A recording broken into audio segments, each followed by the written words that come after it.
I'm Claire Whitmore, 27, and at my grandfather's funeral, I thought I was just there to grieve. The flowers were still fresh, the service barely over, when my uncle pulled me aside with a demand. You owe me $350,000 for raising you. I expected my parents to shut him down. Instead, they sided with him. They called me ungrateful, a burden, as if I hadn't already spent years living under their silence. I stayed quiet, humiliated, letting them believe they had cornered me. But deep down, I knew something none of them did. During the reading of my grandfather's will, the truth came out, and what followed tore my family apart in ways they could never undo. The first time my uncle cornered me, it was in the hallway of my grandfather's house, the air still thick with the scent of lilies from the funeral.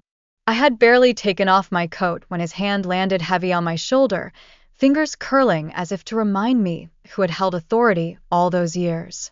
His eyes were bloodshot, not from grief, but from calculation. You owe me, he said. No preamble, no pretense. His voice dropped low, meant to sound intimate, but it carried the weight of accusation. 350,000.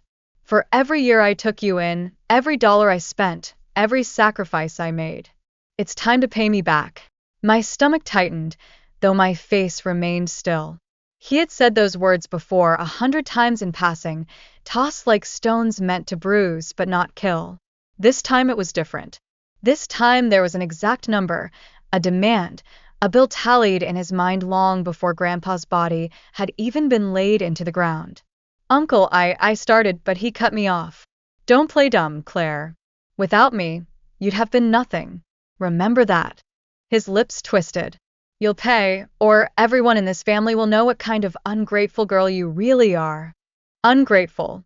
That was the word they loved to use on me, a weapon disguised as truth.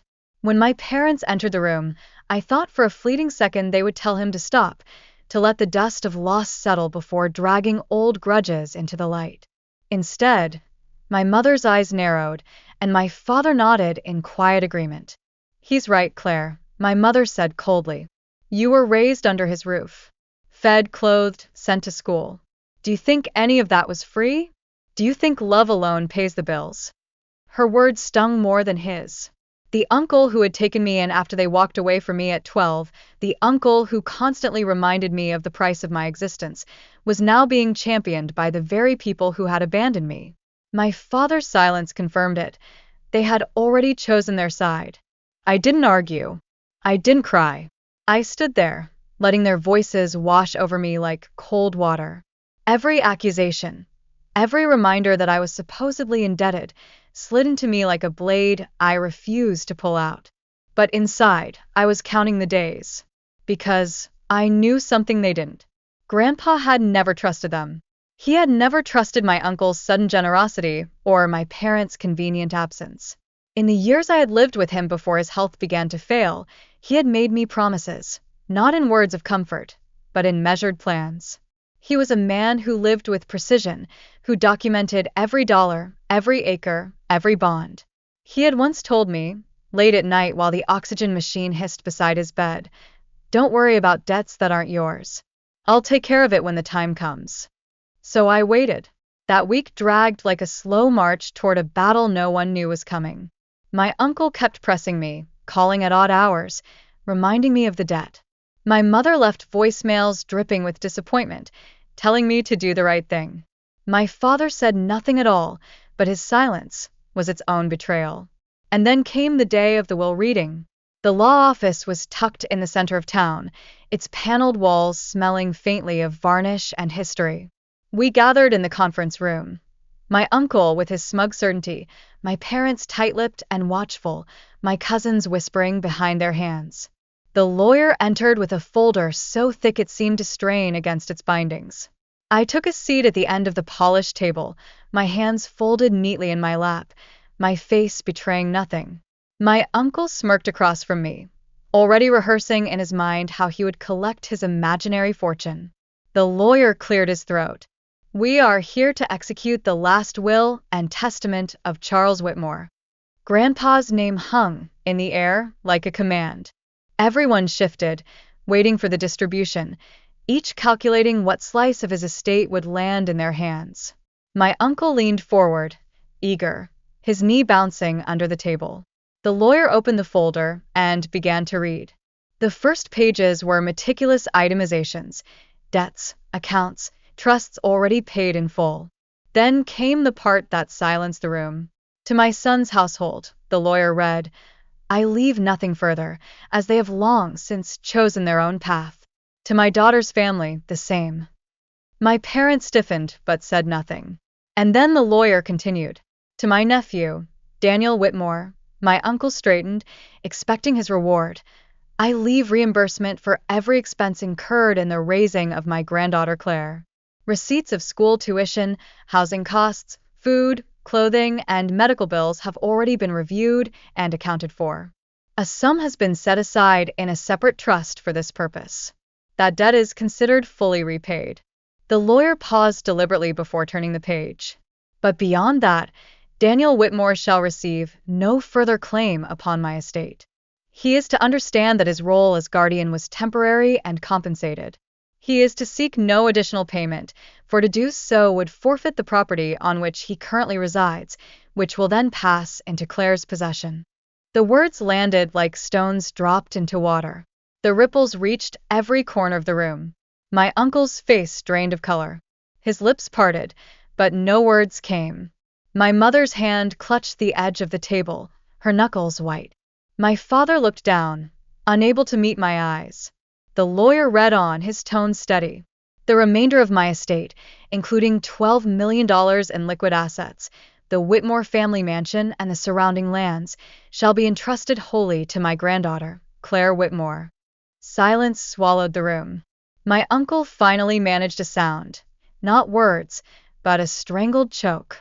He stared at me as if I had orchestrated the entire thing, as if I had stolen what he believed was his by right. But I had done nothing. I had simply waited, as Grandpa told me to. When the lawyer closed the folder, the weight of truth settled like iron. My uncle had demanded payment. My parents had branded me ungrateful. And now, in the space of a single document, all their accusations crumbled. I didn't gloat. I didn't smirk or speak. I simply sat there, calm, while the empire they had imagined for themselves slipped out of reach and into my hands. The lawyer folded his glasses and looked at me. Do you have any questions, Miss Whitmore? I shook my head. My voice would have shattered the stillness, and I wanted it to linger. My uncle stared at the table, pale as ash. My parents sat frozen, unable to disguise the betrayal of their own expectations. The silence that followed the will reading never truly ended. It lingered in the air like smoke, thick and impossible to clear. My uncle left the office without a word, his face drained of color, his jaw tight. My parents followed, whispering furiously as they walked out the glass doors, their voices low but sharp, their eyes burning with resentment. I stayed behind, signing documents the lawyer placed in front of me. Initials here, signature there, everything made official. The estate was now mine, every asset, every acre, every cent. My grandfather's name was etched into legal permanence beside my own. When the last page closed, I felt no rush of triumph, only a cold awareness. I was alone at a table, and the family I had known was already sharpening their knives in private. The following morning confirmed it. My phone rang before the sun fully rose, my mother's voice cutting through the line without even a greeting. Do you realize what you've done? I sat upright in bed, pressing the phone to my ear. I signed Grandpa's will. That's all. You humiliated us, she snapped. You sat there while we were made to look like beggars. Your uncle looked like a fool, your father, and I like we abandoned you. And you sat silent, enjoying it. I clenched the sheet in my fist. I didn't write the will. Grandpa did. That money should have been divided, she hissed. Do you think you earned any of it? Do you think you're entitled to hold everything while the rest of us get nothing? Her anger wasn't surprising. The lack of hesitation, the absence of grief, it was. She wasn't mourning her father. She was mourning the fortune she thought she'd secured. Before I could respond, my father's voice replaced hers. Calm, measured but cutting. Claire, your uncle raised you when we couldn't. He deserves more than repayment. And we deserve consideration as well. This estate should be shared among the family. That's what your grandfather would have wanted if he hadn't been influenced. The accusation landed heavy. Influenced. They thought I'd manipulated him, that I'd whispered in his ear while he lay weak in bed, persuading him to strip them of inheritance and crown me his heir. The thought made my chest tighten, not with guilt, but with the realization that they would never believe otherwise. I didn't influence him, I said. He made his choice. You'll regret this, my father said flatly. Then the line went dead. The calls didn't stop. My uncle rang next, his tone venomous. Do you feel powerful now? Sitting in that house, surrounded by money you didn't earn? That estate is mine.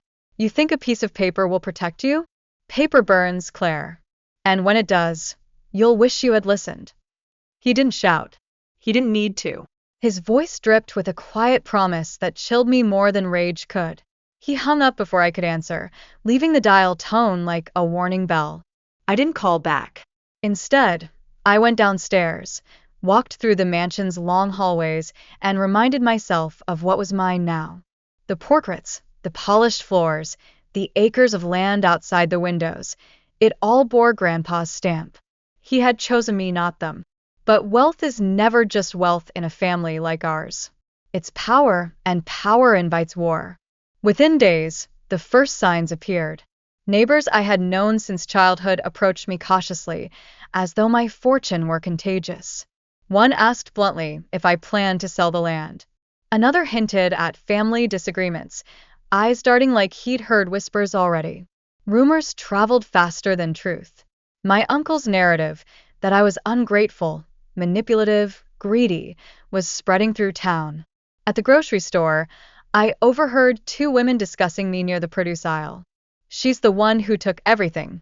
Her poor uncle did everything for her, and this is how she repays him. I kept walking, basket tight in my grip, pretending I didn't hear. But the sting settled deep. They had already turned public opinion into another weapon. Inside the mansion, the attacks came quieter but sharper.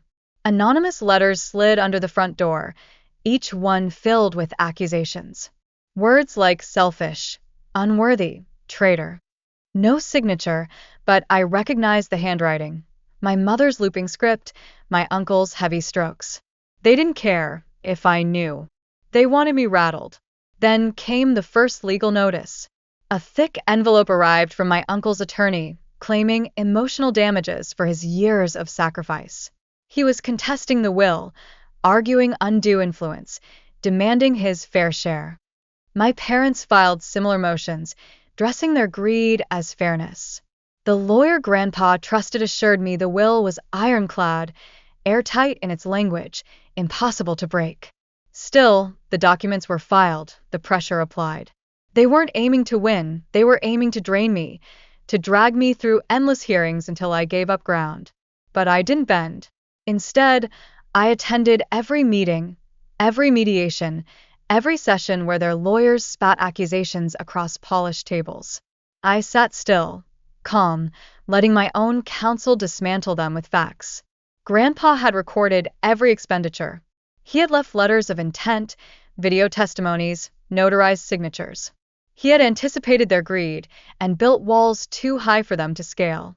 Each failed attempt only fueled their bitterness. My uncle's face darkened with every ruling against him. My mother stopped speaking in measured tones and started hurling sharp words in open court. My father sat stiff beside her, his silence more damning than her rage. Weeks stretched into months. Their desperation grew. One evening, as I returned to the mansion, I found the gate broken, tire tracks etched deep into the gravel drive.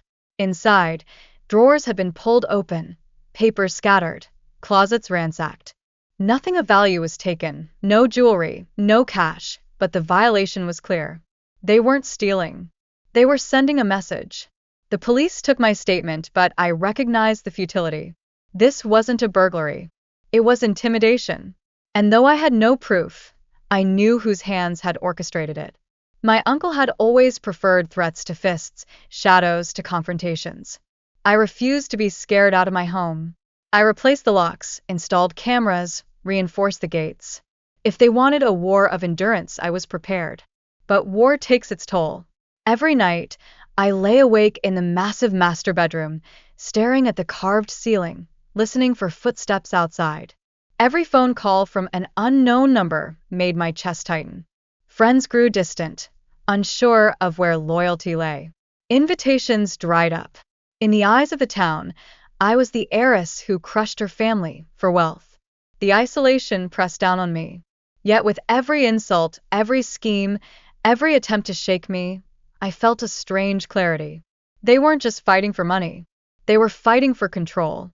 And Grandpa had stripped them of it forever. That was the wound they couldn't forgive.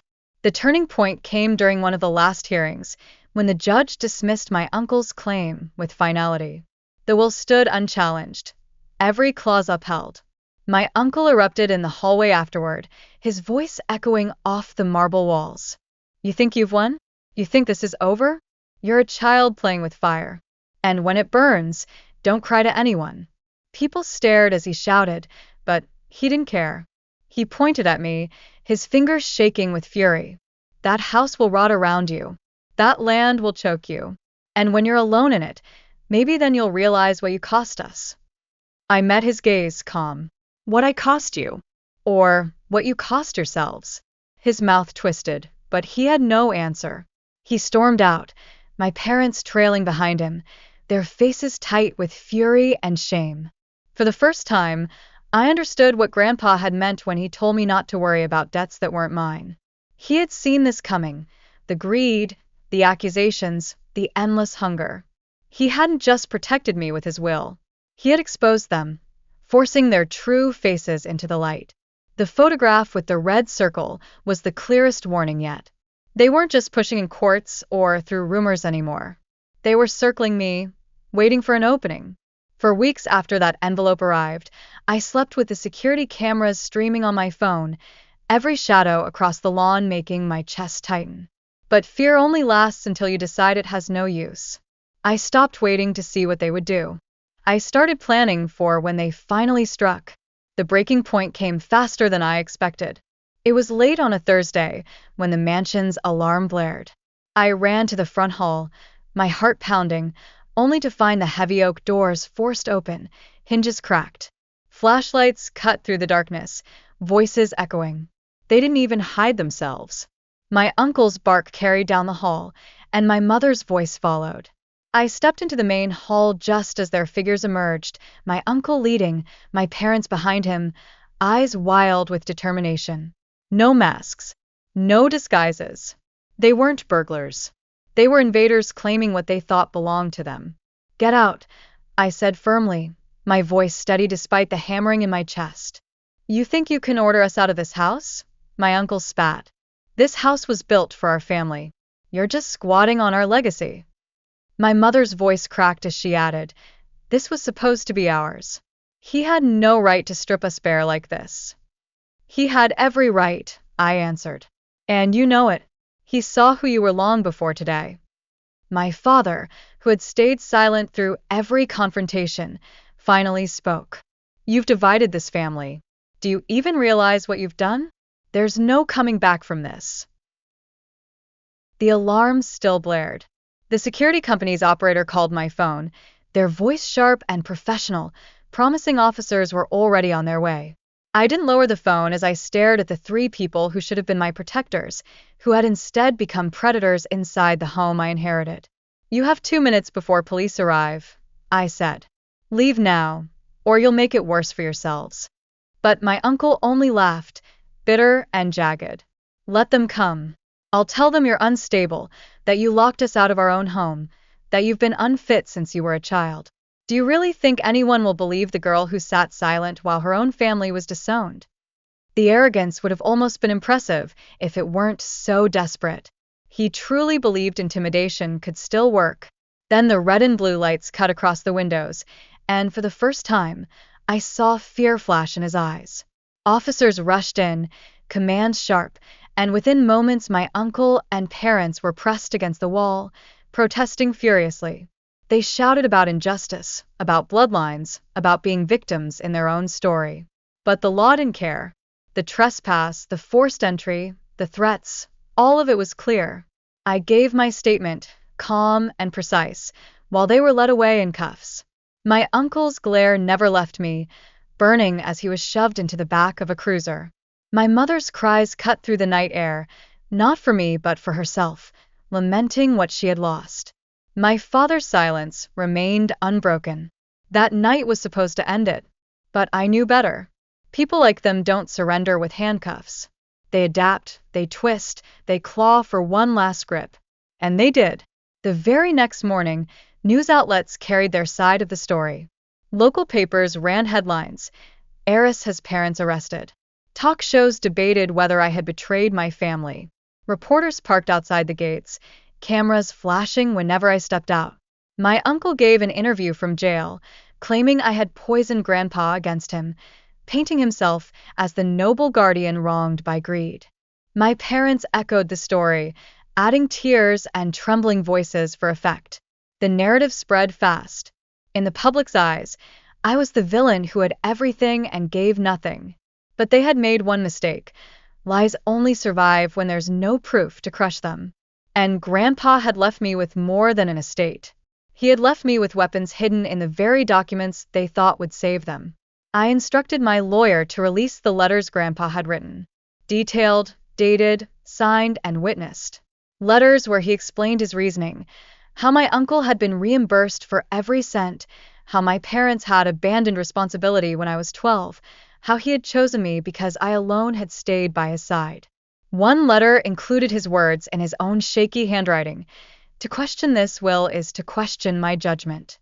Those who do so prove why they were never meant to inherit."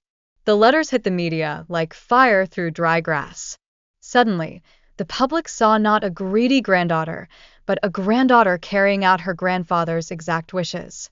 My uncle's image crumbled, his credibility shredded. My parents' tears dried into hypocrisy under the weight of their abandonment spelled out in black and white. With their reputations ruined, their legal battles collapsed. Judges dismissed their cases outright, citing the overwhelming clarity of Grandpa's documentation. The trespass charges held. My uncle lost his claim to his property when he violated the clause forbidding further pursuit. His home, the land he had lorded over me for years, reverted to me as Grandpa had written. The final blow was delivered in court, with every relative, every spectator, every journalist present. The judge read the last ruling. All claims by Daniel Whitmore and Robert and Evelyn Whitmore are denied. The estate, including all properties and assets, shall remain solely in the possession of Claire Whitmore. The gavel fell. My uncle's shoulders slumped. My mother's face crumpled. My father finally spoke, his voice low and bitter. "You've destroyed us." I looked him in the eye. "No, you destroyed yourselves." They left the courtroom that day with nothing. No money, no land, no public sympathy. Only the weight of their own greed and the knowledge that Grandpa's final act had sealed their fate. I didn't celebrate. There was no victory party, no champagne toasts, no indulgence in wealth. I walked back into the mansion, the halls echoing with silence, and sat in Grandpa's study where it had all begun. His chair creaked under my weight, the smell of his pipe tobacco still faint in the wood. I placed the letters back into the desk drawer, locked them, and exhaled. The war was over. The mansion stood mine, the estate secure, the whispers silenced by truth. My uncle lost his property and his reputation. My parents walked away in disgrace, cut off by their own choices. And I, once accused of being ungrateful, once threatened into silence, now carried not only the inheritance but the knowledge that Grandpa had trusted me completely.